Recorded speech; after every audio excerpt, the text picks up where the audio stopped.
આજે આપણે ધોરણ 10 માં ગુજરાતીમાં વ્યાકરણ એકમ 2 જેમાં ક્રિયા વિશેષણ વિશે અભ્યાસ કરીશું। અગાઉના લેક્ચરમાં આપણે ક્રિયા વિશેષણના 4 પ્રકાર જોયા હતા। સ્થળવાચક ક્રિયા વિશેષણ, સમયવાચક ક્રિયા વિશેષણ, ક્રમવાચક ક્રિયા વિશેષણ અને રીતિવાચક ક્રિયા વિશેષણ। તો હવે આપણે પાંચમો પ્રકાર એનો જોઈએ। આપણે એક સૂત્ર આપ્યું હતું કે શશાંક રોહનના સ્વપ્નમાં અપ્સરા આવી। તો શશાંકના પ્રકારો આપણે પૂર્ણ કર્યા હતા। રોહનનો એક પ્રકાર પૂર્ણ કર્યો હતો અને બીજો પ્રકાર છે કે અહીંયા ખાસ યાદ રાખજો, હ પરથી પાંચમો પ્રકાર આવ્યો હેતુવાચક અથવા તો બીજું નામ શું હતું, કારણવાચક ક્રિયા વિશેષણ।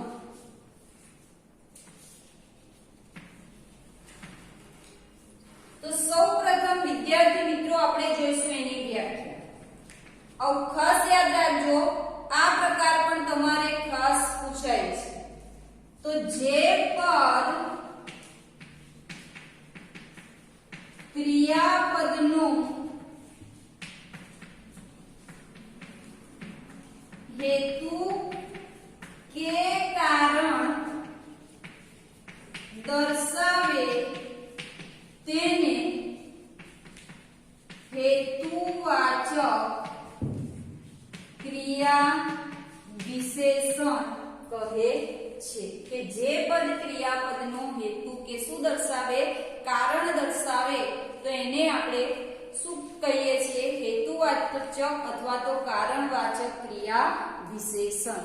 તો ઉદાહરણ જોઈએ તો અહીંયા ઉદાહરણ લખું છું કે તમે શા માટે આમ કરો છો। બીજું ઉદાહરણ જોઈએ તો નેહા શા વાસ્તે રમવા નથી ગઈ। તો જો વાક્યને તમે વાંચશો તો તમને તરત જ ખ્યાલ આવશે કે કયા શબ્દો આમાં હેતુ કે કારણ દર્શાવે છે।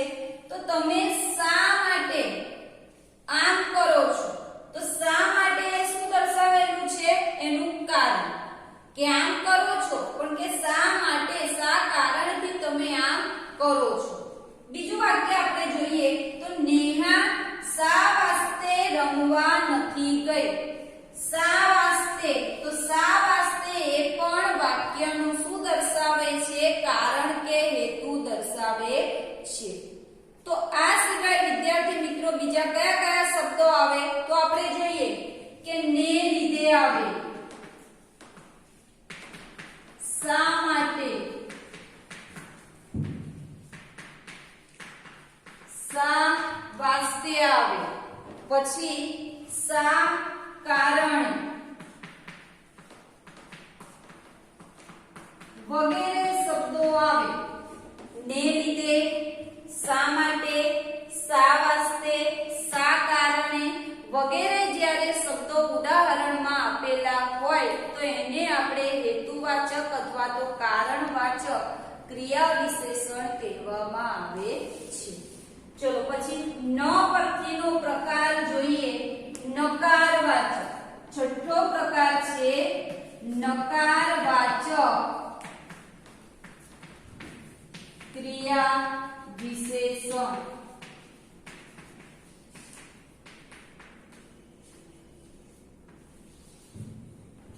એકદમ સહેલામાં સહેલો વિદ્યાર્થી મિત્રો આ પ્રકાર છે। તો સૌથી પહેલામાં પહેલી આપણે જોઈએ એની વ્યાખ્યા। તો હવે તો દરેકની વ્યાખ્યા આવડી ગઈ હશે કે જે પદ ક્રિયાપદનો નકારનો અર્થ સૂચવે તેને નકારવાચક ક્રિયા વિશેષણ કહે છે. નકાર, હવે નકારના શબ્દો તમને દરેકને ખબર હશે. કયા કયા શબ્દો આવે? તો ના, નથી, નહીં અને માં. ખાસ યાદ રાખજો, ના, નથી, નહીં, માં વગેરે જે શબ્દો છે, વગેરે શબ્દ નકારવાચક ક્રિયા વિશેષણમાં આવે છે. વિદ્યાર્થી મિત્રો, આ પરથી વાક્ય ખાસ પૂછાય છે. જે અહીંયા માં શબ્દ આપેલો છે, એ માં શબ્દ પણ મિત્રો નકારના અર્થમાં આપેલો હોય છે. તમે ઉદાહરણ જોયા હશે, તો આપણે ઉદાહરણ અહીંયા જોઈએ. તો પહેલું ઉદાહરણ છે આવું બોલીશ માં.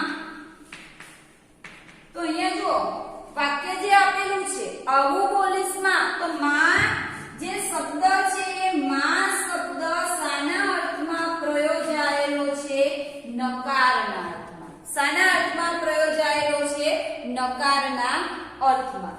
બીજું વાક્ય આપણે જોઈએ તો તમે આ કામ નથી કરવાના. હવે આપણને દરેકને ના હશે, નથી હશે, નહીં હશે એટલે દરેકને ખ્યાલ હશે કે અહીંયા નથી ના બધા શબ્દ છે એટલે નકાર દર્શાવે છે. પણ માની અંદર મોટા ભાગના વિદ્યાર્થીઓ કન્ફ્યુઝ થાય છે. એટલે મિત્રો ખાસ યાદ રાખજો કે માં શબ્દ આપેલો હોય ત્યારે નકારવાચક ક્રિયા વિશેષણ એને કહેવામાં આવે છે. તો અહીંયા ન પરથી પ્રકાર પૂરો થયો, નકારવાચક ક્રિયા વિશેષણ. સાતમો પ્રકાર નિશ્ચયવાચક અથવા તો અભિગમ દર્શક ક્રિયા વિશેષણ. હવે વિદ્યાર્થી મિત્રો ખાસ સમજો, નિશ્ચયની જગ્યાએ આપણે પરીક્ષામાં અભિગમ દર્શક આપેલું હોય તો એને લખવાનું રહેશે. તો જો નિશ્ચયવાચક અથવા તો અભિગમવાચક ક્રિયા વિશેષણ કોને કહેવામાં આવે? તો આ ક્રિયા વિશેષણ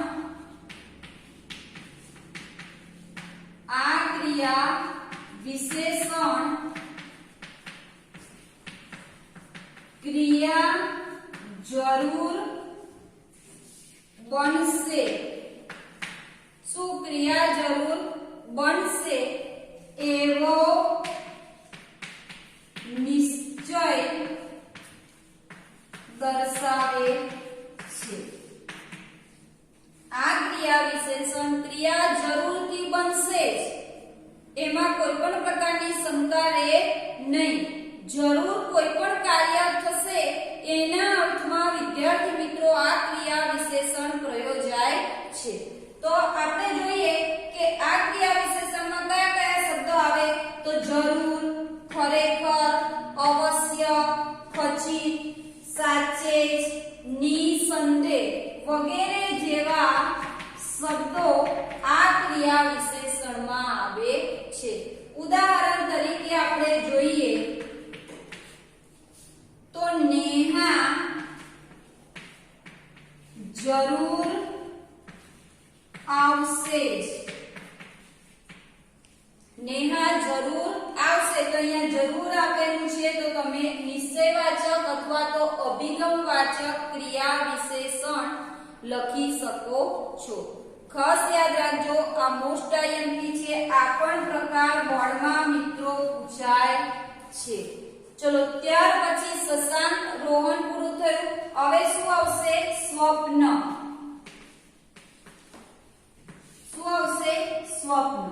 તો આઠમો પ્રકાર થશે સ્વીકારવાચક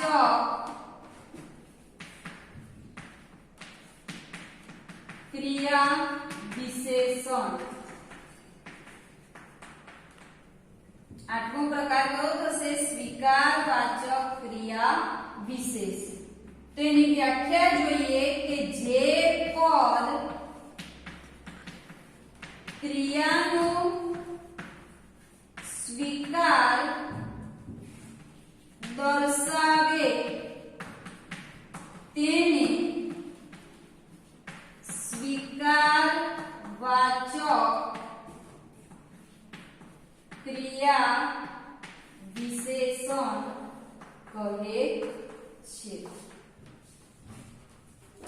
હવે સ્વીકારવાચક ક્રિયા વિશેષણમાં કયા કયા શબ્દ આવે છે તો એકદમ સહેલામાં સહેલા છે ભલે, છો, હો, વારું અને સારું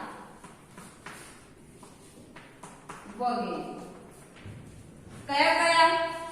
ભલે, છો, હો, વારું, સારું। ઉદાહરણ તરીકે આપણે જોઈએ તો ભલે પધાર્યા, શું આવશે?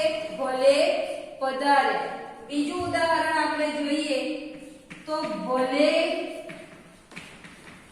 તમે આવો। તો અહીંયા આપણે જોઈએ છે કે ભલે છે તો આપણે કયો પ્રકાર લખીશું? સ્વીકારવાચક ક્રિયા વિશેષણ।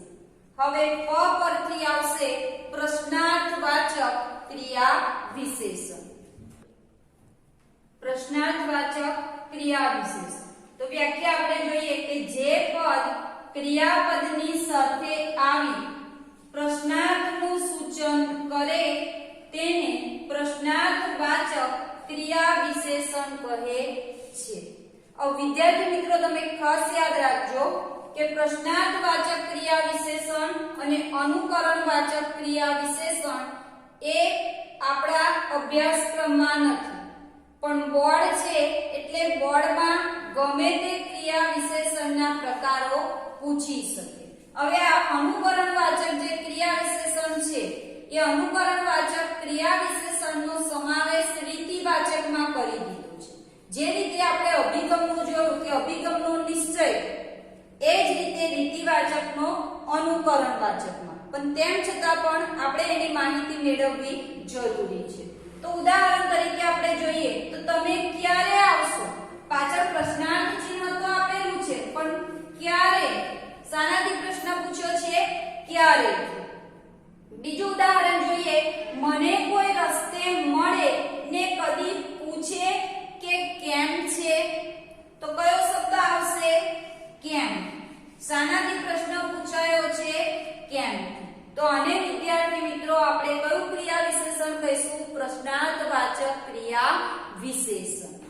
ત્યાર પછીનો પ્રકાર છે 10મો અનુકરણવાચક ક્રિયા વિશેષણ કે જે પદ ક્રિયાપદની અનુકરણવાચકતાનો અર્થ સૂચવે તે અનુકરણવાચક ક્રિયા વિશેષણ કહે છે।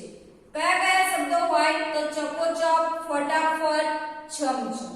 તો તમને દરેકને ખ્યાલ હશે કે રીતિવાચકમાં પણ આ શબ્દો આવતા હતા। આ છમછમ એ નવો હતો, તો અહીંયા અનુકરણવાચકનો સમાવેશ રીતિવાચકમાં કરી દેવામાં આવેલો છે। પહેલા અલગ પ્રકાર આપવામાં આવ્યો હતો। તો ઉદાહરણ આપણે જોઈએ કે તેને ચકોચક જમી લીધું તો કયો શબ્દ છે? ચકોચક। તો કયો પ્રકાર થશે? અનુકરણવાચક ક્રિયા વિશેષણ। અને ત્યાર પછીનું બીજું ઉદાહરણ છે તે ફટાફટ તૈયાર થઈ ગયો। કેવી રીતે તૈયાર થઈ ગયો? ફટાફટ। તો આ પણ કયું થશે? અનુકરણવાચક ક્રિયા વિશેષણ। તો વિદ્યાર્થી મિત્રો હવે 11મો પ્રકાર છે જે મોસ્ટ આઈએમપી છે પરિમાણવાચક ક્રિયા વિશેષણ। 12મો પ્રકાર છે પરિમાણવાચક ક્રિયા વિશેષણ। વિદ્યાર્થી મિત્રો આ પ્રકાર મોસ્ટ આઈએમપી છે એટલે ખાસ નોંધી લેજો। આપણે વિશેષણના પ્રકારમાં પણ આ પ્રકાર પૂછાય છે અને ક્રિયા વિશેષણમાં પૂછાય છે। વિશેષણમાં નામના અર્થમાં વધારો કરતો હશે અને ક્રિયા વિશેષણમાં ક્રિયાપદના અર્થમાં વધારો કરતો હશે। તો વ્યાખ્યા આપણે જોઈએ કે જે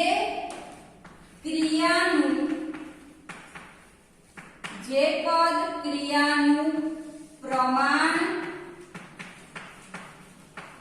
માં કે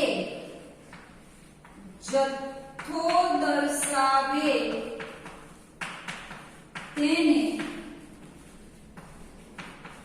પ્રમાણવાચક ક્રિયા વિશેષણ કહે છે. પરિમાણનું બીજું નામ પ્રમાણ, પ્રમાણનું બીજું નામ જથ્થો. હવે આપણે જોઈએ ઉદાહરણ. તો ઉદાહરણ જોઈએ તો મમ્મીને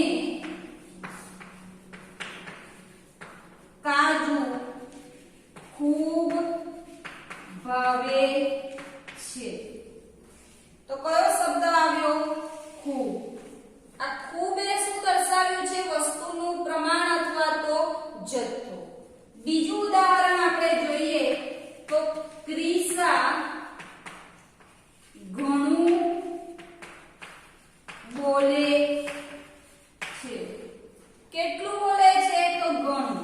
તો ઘણું શબ્દ એ પણ વસ્તુનો શું દર્શાવે છે? જથ્થો અથવા પ્રમાણ. તો વિદ્યાર્થી મિત્રો, અને કયું ક્રિયા વિશેષણ કહેવાય? પ્રમાણવાચક ક્રિયા વિશેષણ. એટલે ખૂબ, ઘણું, ત્યારબાદ બીજા કયા કયા શબ્દો આવે?